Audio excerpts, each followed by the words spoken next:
It is the biggest time saver that I've added to my little business down here in the cave in the last 5 years. As historical author Anthony Brandt has said, other things may change us, but we start and end with family. I've been picking the Commonwealth for 20 years, searching high and low at yard, estate sales, antique malls, thrift stores, junk shops, garages, and sometimes even barns for treasures I can pass on to new homes through eBay. But now as I watch my little ones growing up before my eyes, I find that my real treasures are right here with me every day.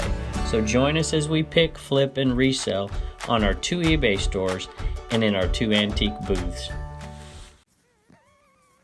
You gotta say hi to people. You can't be so lazy you won't even say hi to them. Hello everybody, welcome back to Commonwealth Picker. We're in the eBay cave tonight and we have some really easy shipping to do tonight. There's nothing of any size at all, so we're gonna have a little bit more time today. Not a huge day in sales, $102.51 in gross sales. And so I thought we'd take this opportunity to talk about something that I've been wanting to talk about ever since I got a question from a viewer, and that it was a viewer who's doing some reselling for the first time. And they said, hey, what's the one thing you wish you knew when you started? And I thought, wow, that's kind of a tough question because I started doing this 19 years ago and it was a totally different world. Some of you have been out there reselling. I've heard from you, been reselling for 5 years, 10 years. Some of you, since I think the earliest I heard was 1997. I'm sure there's some in there, you know, that are longer than that. Now, eBay may be a different story. So if you would, leave in the comments below, give me the year. Just tell me the year you started reselling. Excuse me, the year you started reselling on eBay, just out of curiosity's sake, because some people have been reselling their whole lives. You know, they've been buying stuff off their buddy down the street and reselling it at the lunch table in middle school. So when did you start reselling on eBay? So let me know in the comments. But I thought I'd just brainstorm for just a second. I thought, you know what? I'm sure I can come up with a couple things. It probably isn't a all-inclusive list, and if I sat down for 20 minutes, I could probably come up with quite a few. But just off the top of my head, there were a couple, and then I was going to tell you one more at the end and show you something that has to do with that one other thing that I wish I would have started doing earlier as well. So, and after I tell you these first two things, we'll take a look at what sold, and then I'll show you the third thing that I wish I would have done differently. The first thing that I wish I would have started doing sooner, not at the very beginning, because at the very beginning there were no cell phones to be used at all. Well, there were, but I didn't have one. Most people didn't have one. And then the smartphones didn't come along till much later. And it was much easier. So at that point, I've told the story before, I used to go to the Goodwill and I would go around and I would write down items and write down model numbers, and then I would go home and look them up on the computer, and then I would go back to Goodwill and buy them. That was a long time ago. That was quite a process. But on the flip side, there was virtually no competition. I was the only one in there doing that. Well, maybe not the only one, but I was one of the very few doing that, so there wasn't much competition. On the other side of the equation is there wasn't nearly as many buyers on eBay. So we complain oftentimes about how many people are out there reselling and how some areas get saturated, and that's very true. Some areas do get saturated, but there's always another area, and things change and things shift. And once an area gets saturated and people start to move away, here's a good example, if I can find it. This was an item I sold a bunch of for next to nothing years back, the Acro agate ashtrays. And now I happen to not list one, and I came across it. I'm like, hey, I'm going to list this. And now, you can get fairly decent money for some of these. I can't remember how much I listed this for, but I've seen some going in between $15 and like $60 for different ones. I even saw one at $150. It's a different style. This kind of thing, there was a ton of these out there, and the demand wasn't very high, so the price was low. And now there's a lot less of them out there, and the demand is higher. Buyers are much more, there are many more buyers on eBay than there used to be on all kinds of different platforms, not just eBay. So yeah, there's more items. Clothes are the big thing that's saturated. Now, I still do clothes, but a lot of people have got away from clothes just simply because it's hard and you got to wait a long time. So I would encourage you not to get away from clothes. I would encourage you to be selective and learn clothes and find the right ones. This is LuLaRoe, which is the wrong one, but we'll tell you that story in just a minute. So pictures on my phone was what I was getting to when I talking about phone. I wish that I would have started taking pictures on my smartphone and listing them on eBay from my phone the day I got my smartphone for the first time. I was still taking pictures with a camera, and there's huge benefits to taking pictures with a camera or even your phone and then uploading them to the computer. Don't get me wrong, and the people that do that out there, there's good reason to do it that way. I do it the way I do it because I don't have time down here to do anything besides list and make these videos, besides ship and make these videos. I find time out there at lunchtime. I find time when I'm sitting, I've said this before, sitting at the DMV or waiting to pick my daughter up, or when I'm waiting to be seated at a restaurant. That's the time that I have, because I do have a full-time job and I do have kids and I'm doing YouTube. That's the time that I find that I can do it. So I love listing on my phone. Now, the disadvantages, and there's probably more than this, but just off the top of my head, the biggest disadvantage I find from it is the shipping options. Unless I'm doing something wrong, and you can let me know out there if you list on your phone, the shipping options, it looks like there's only 2 shipping options to me. And when you're doing it in here, you have many different shipping. You can put, I'll do it priority mail, I'll do FedEx, I'll do this, and you have many more options on there. So I have to go in and manually change those on my computer, which can be a pain. And there's a few other things you can't do on your phone too. So there's definitely advantages to it, and there's definitely disadvantages to it. But for me, I list a lot more than I would if I had to sit here and list at a computer. The second thing that is probably number 1 on my list is a thermal printer. I cannot tell you how much time I save with those thermal printers. Now, there's Daimyos out there, and I use the Rollo. I love it. It has shortened my shipping time so much. And I wouldn't suggest to everybody out there just go buy one of those if you don't already have one. I'm sure a lot of you do have them. If you do, leave it in the comments down there. I would say that it is the biggest time saver that I've added to my little business down here in the cave in the last 5 years. It is awesome, and it's cheap. I mean, the printers aren't cheap. I've linked one. There you go. It's a little shameless plug. I've linked I think the Rollo. I haven't linked a Dymo because I don't use the Dymo. I'm sure the Dymo is perfectly fine. I use the Rollo and I love it. So I have an affiliate link down there for the Rollo. But I wouldn't suggest going out there and buying that Rollo unless you're doing some volume. If you're shipping 2 things, 3 things out a day, it's probably not worth your money at this point. But the time you get to, shipping 40 to 50 things out a week, it is definitely worth the money. You will make that money back. So, and you can hunt out there and find some good prices. You can get some new at decent prices, but you can get some that have been refurbished. Either on Amazon, on eBay. You can even find them sometimes on local stuff. So I would say once you hit a certain level of sales, I would do that. So that's one of the 3 things that I think I wish I would have done much sooner. And I'll show you the last one at the end of the video. So let's take a look at what's sold. All right, we got a LuLaRoe. This is a kid's LuLaRoe, size 12, and it is new with tags. And I do not endorse going out and buying LuLaRoe. It is about as dead as a doornail. And most of the LuLaRoe folks are selling off anything and everything they have. Still have people that will buy it. I mean, it's a nice, comfy, clothing, and they'll buy it. I bought this one. This is, I think, and Blue Ridge Mama's going to have to tell me if I'm wrong here, but I called her up one day from a yard sale. I'm like, hey, do we want to do this? And she gave a hesitant yes and told me to get these sizes will still sell. And I paid $1 a piece and I bought a ton of them. We sold them forever, and a bunch of them sold. This one, however, is one of the 2 that had not sold, and it's been hanging up for like a year, I believe.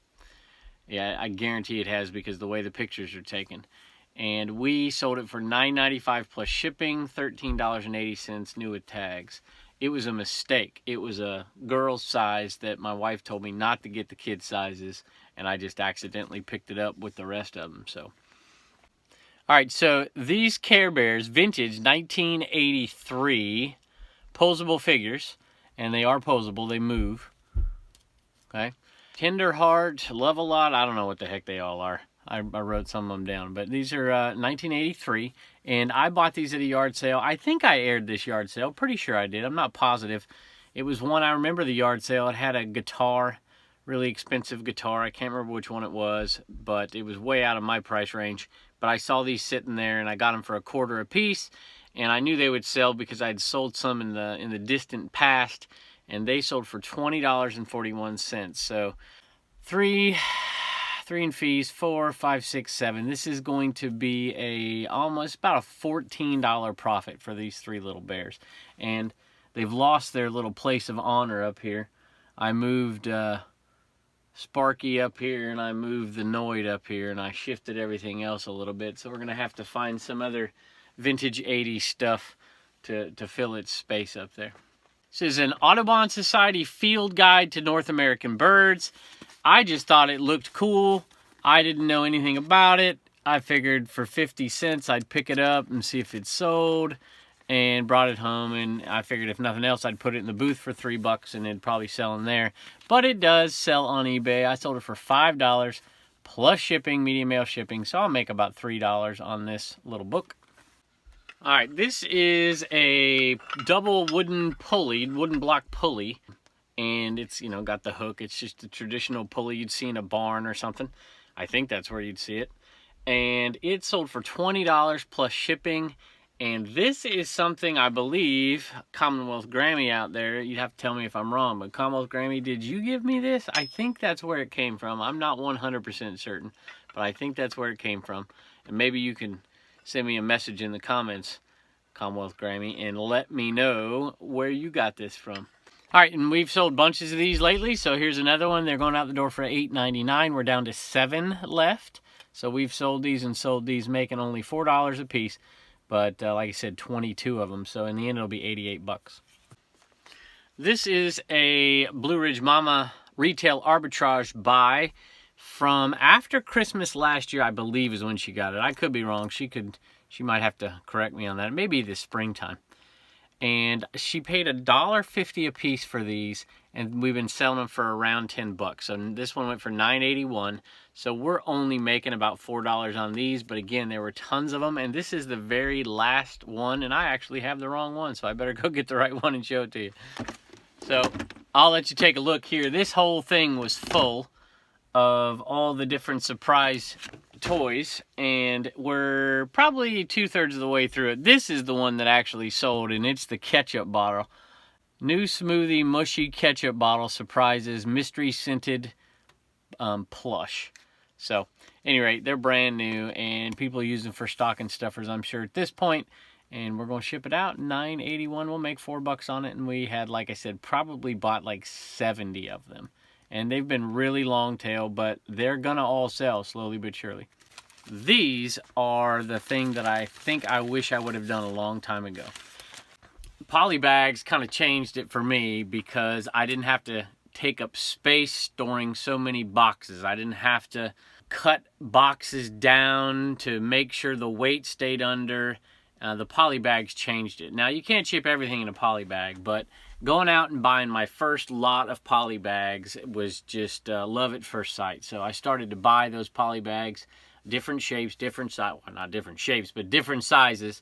And now I have a ton. I probably have 10 different sizes. I think the largest one I have is 24 by 24. And I think at the end of the video, I'm going to show you, or maybe I put it at the beginning, show you one way to use them. Now, I think they pay for themselves. I've never done a scientific little experiment with it, but I think they pay for themselves just because 1 out of every 4 or 5 times I use it, the fact that it's a poly bag instead of a box is going to keep it under whatever weight we're looking at, whether it's a priority mail weight, 1 pound down from, you know, because if it's 1 ounce over, it makes the difference.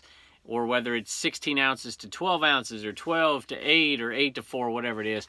The poly bags, I think, if they don't pay for themselves, they come close to paying for themselves, and they definitely pay for themselves because of the time saver. You also don't have to use as much tape. So I think the poly bags are really, really worth it. And most resellers who sell anything of real volume are using them. But if you are just starting, I think that's a safe investment to make. They definitely go down in price the more you buy, but I still think that it's worth making the investment, even if you're buying a small amount, 25.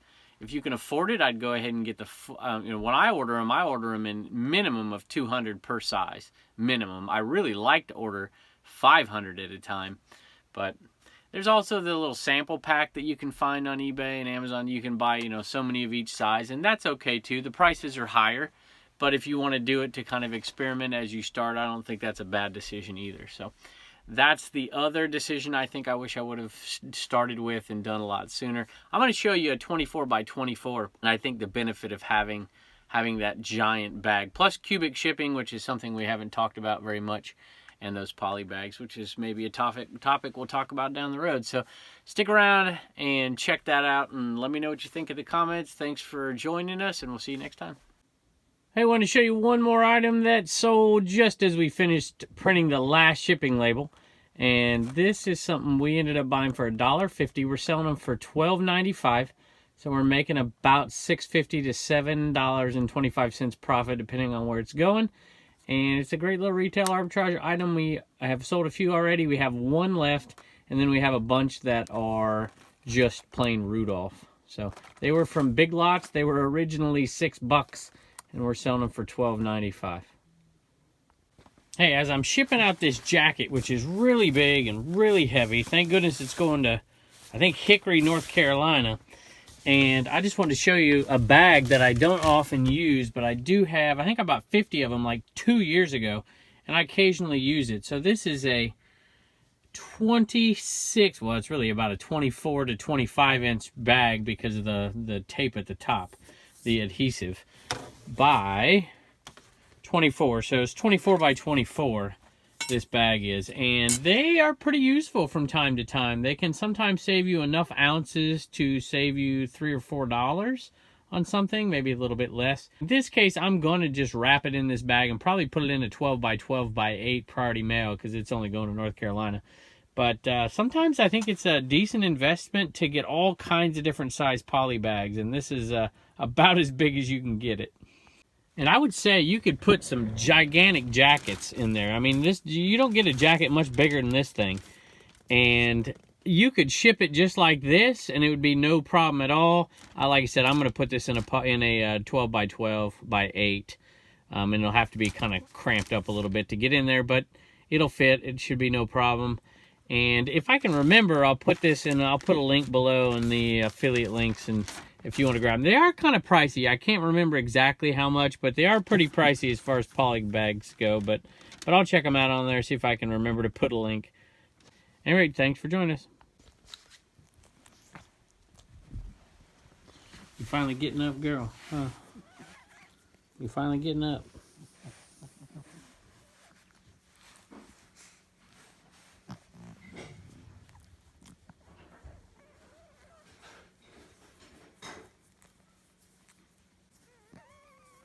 You gotta say hi to people. You can't be so lazy you won't even say hi to them.